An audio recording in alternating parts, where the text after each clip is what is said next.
contribuir para a nossa mesa Luciana Genro, do PSOL.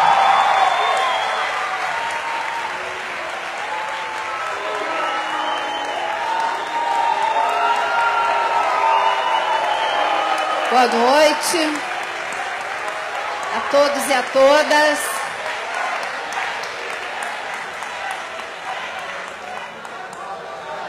Eu quero, em primeiro lugar, agradecer o convite para estar aqui nessa mesa tão representativa das forças políticas progressistas do país, o Gebrim, Márcio Cabreira, quem eu tive o orgulho de ter o apoio lá na campanha para a Prefeitura. Quero aqui de público agradecer essa parceria que nós tivemos lá em Porto Alegre.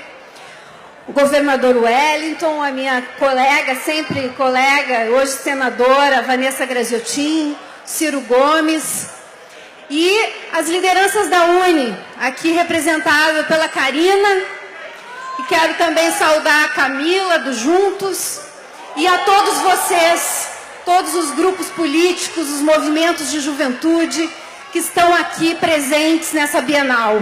Quero também dar um abraço no meu amigo, companheiro, deputado estadual do PSOL, Renato Roseno, agradecendo a presença dele aqui com a gente. Vocês sabem que o Alain Badiou, que é um filósofo francês,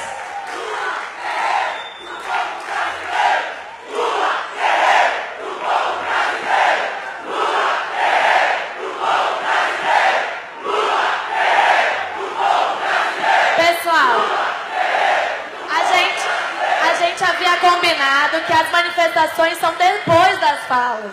Então, a Luciana está no meio da fala dela, ela precisa de concentração para contribuir em alto nível com o nosso debate. Desculpa, Luciana, você pode continuar a sua fala. Guardem essa do Lula para quando eu falar do Lula, tá bom?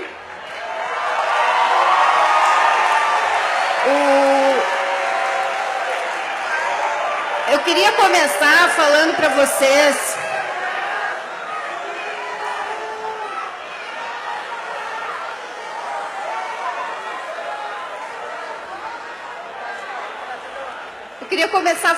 vocês sobre esse autor francês que escreveu um livrinho. Ele é um autor muito complexo, mas ele escreveu um livrinho chamado Hipótese Comunista, o Alain Badiou. E ele fala nesse livro sobre os fracassos.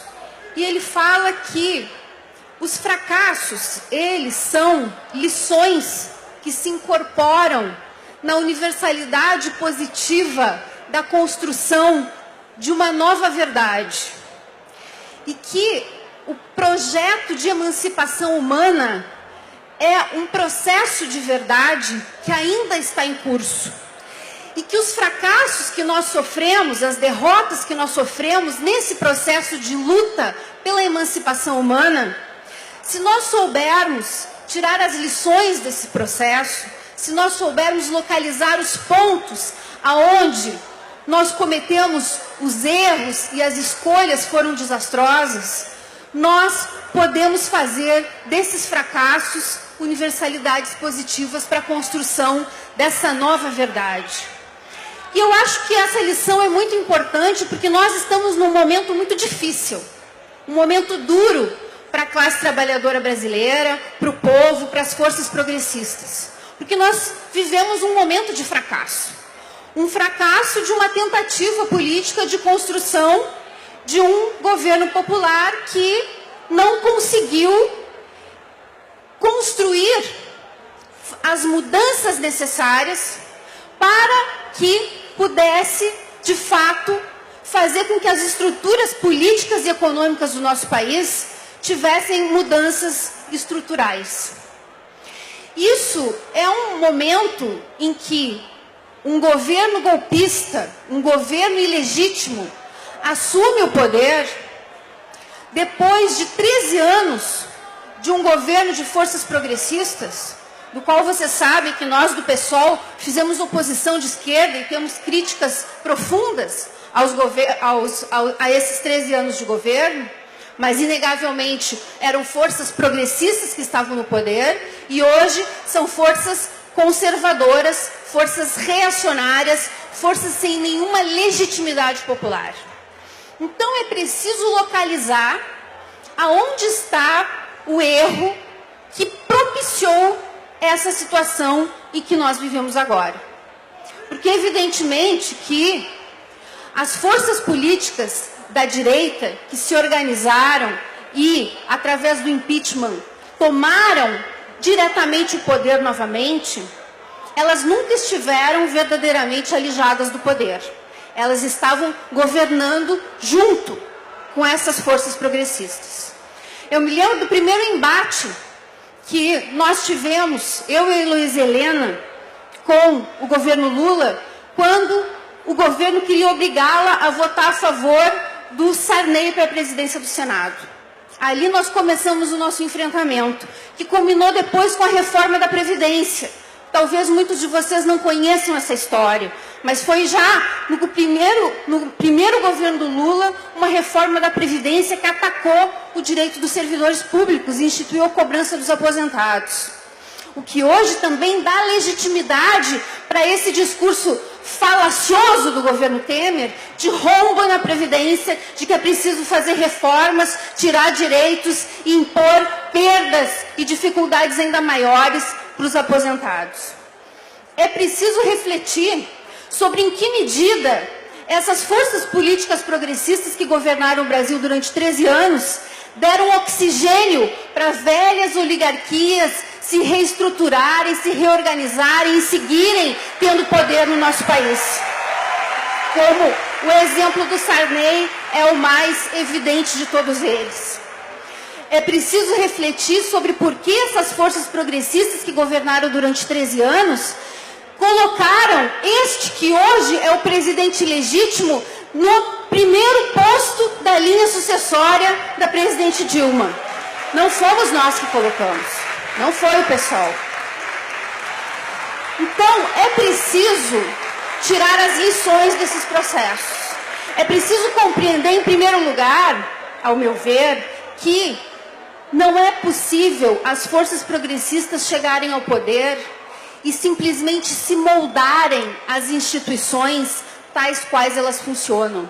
Porque à medida em que nós nos moldamos a essas instituições, nós vamos reproduzir os mesmos vícios que a velha direita e os conservadores sempre reproduziram quando estiveram no poder. E a corrupção é um exemplo disso. A Operação Lava Jato, que teve sim momentos de abuso, aliás, abuso no processo penal brasileiro, para quem conhece, é a prática mais corrente. E as revoltas e as rebeliões nos presídios mostraram que ali dentro, para os pobres, para os negros, não existe Estado de Direito, não existe respeito à legalidade, não existe respeito aos direitos humanos. Então não é um problema do Moro, do Dallagnol ou da Lava Jato. É um problema do sistema penal brasileiro que sempre foi perverso e seletivo, especialmente contra os jovens, pobres e negros, que são a grande massa encarcerada nesses presídios, que são verdadeiras masmorras. Aliás, 40% dos que estão lá não foram sequer julgados. E essa é a maior demonstração de que o Estado de Direito no Brasil não existe para todos. Existe para quem tem recursos financeiros para pagar bons advogados. Aliás, como é o caso da maioria dos acusados no processo da Lava Jato. Então, nós precisamos entender que a corrupção é intrínseca a esse modelo capitalista. Portanto, se as forças progressistas chegam ao poder e reproduzem as instituições e mantêm o sistema intacto, é inevitável que a corrupção vá se alastrar, como nós estamos vendo agora.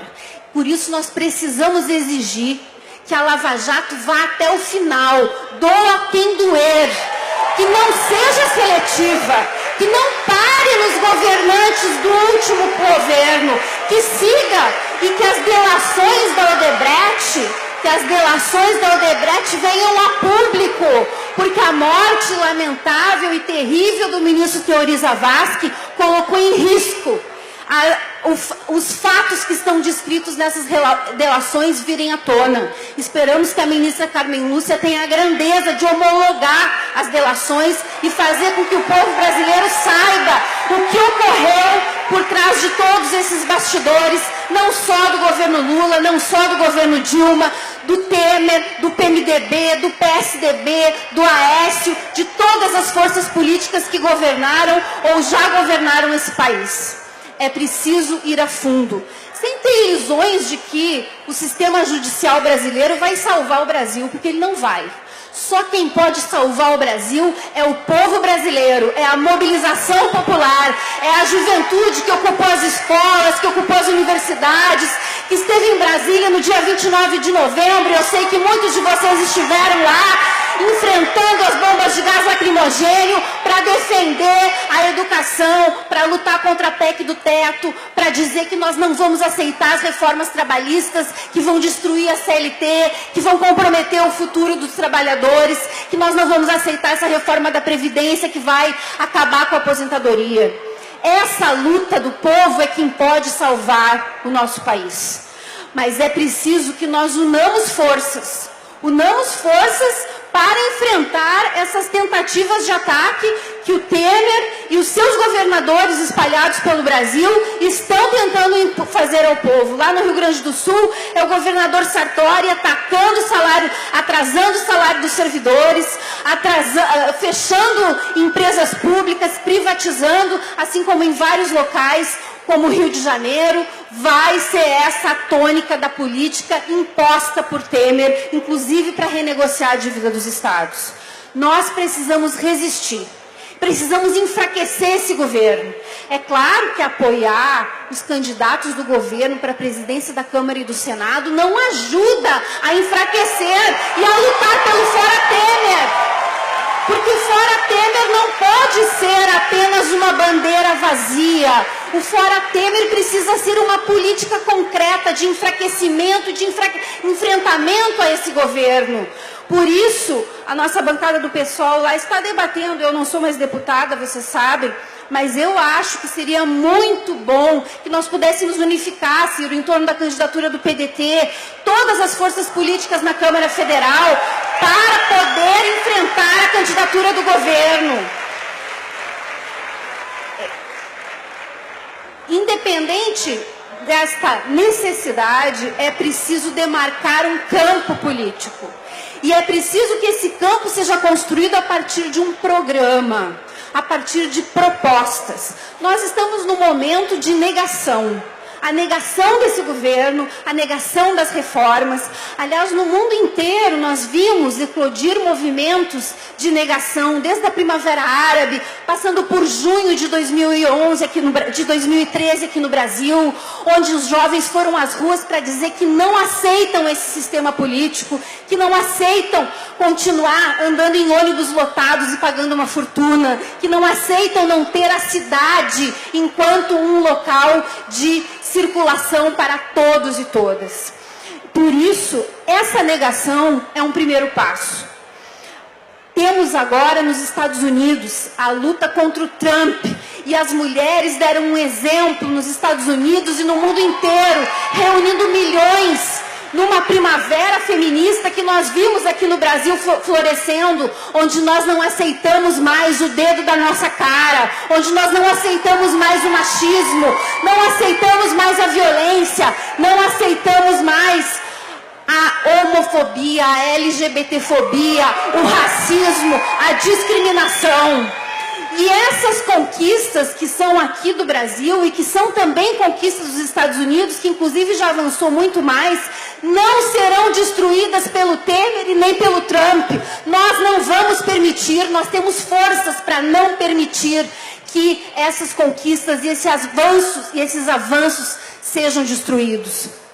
Nós precisamos negar e propor mais direitos, propor uma nova política. O tema dessa mesa, a reinvenção da economia, a reinvenção da política. Nós precisamos fazer com que a economia do país não esteja amarrada aos interesses do grande capital, não esteja amarrada aos interesses do capital financeiro, não esteja amarrada aos interesses da acumulação permanente cada vez maior de lucro, onde inclusive as empresas estão subjugadas e subordinadas aos interesses do capital financeiro como sócias dessa lógica da especulação e do capital fictício. Por isso, nós precisamos fazer um programa de transição. Um programa que não vai ser um programa diretamente socialista, que precisa ser uma ponte, mas não a pinguela do Temer, a ponte para um novo modelo econômico e político, onde a luta pela igualdade e a luta pela soberania nacional, pela soberania do povo, seja fundamental. E é por isso que eu já defendi lá atrás e volto a defender a necessidade de eleições gerais, eleições diretas. Eu tive a opinião de que a melhor maneira de se enfrentar lá atrás o impeachment não era dizendo fica Dilma simplesmente, porque o povo já não queria mais aquele governo, porque estava traindo seus próprios compromissos.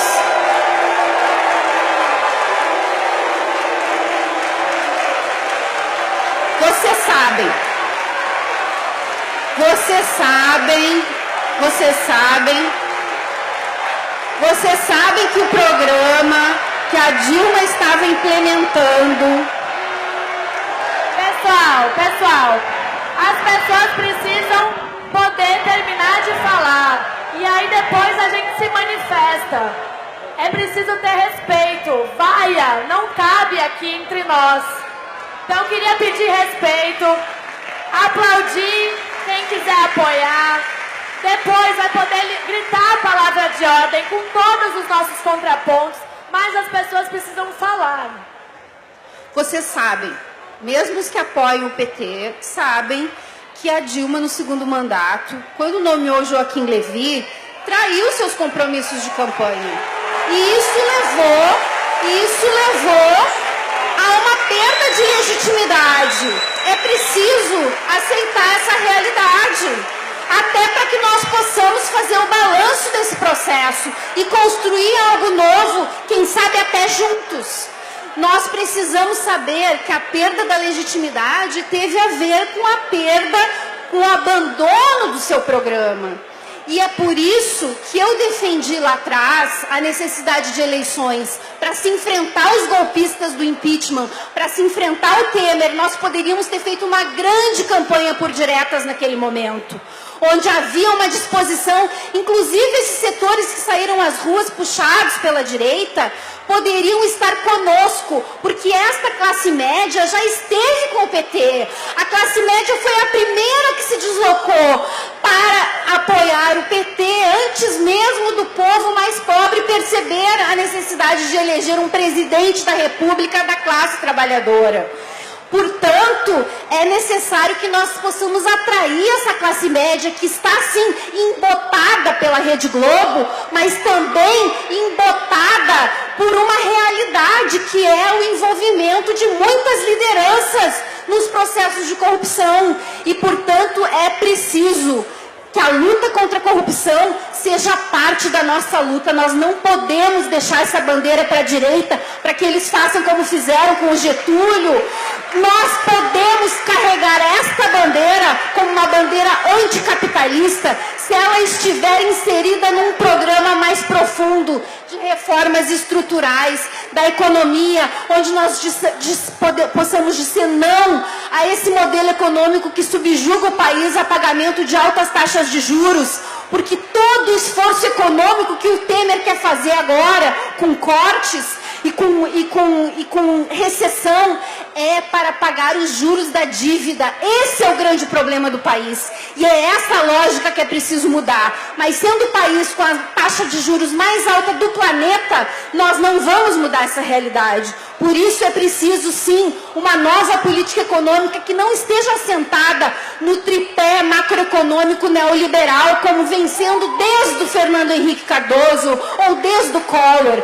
É preciso mudar esse tripé. O tripé precisa ser o desenvolvimento econômico, precisa ser a soberania do povo, a mobilização do povo precisa garantir essa mudança estrutural. E para isso, nós precisamos muito de vocês, da juventude mobilizada, para construir essa unidade, que, ao meu ver, não pode ser uma unidade para repetir o velho. É claro que o Lula tem todo o direito de ser candidato e eu espero que ele possa ser, se ele quiser.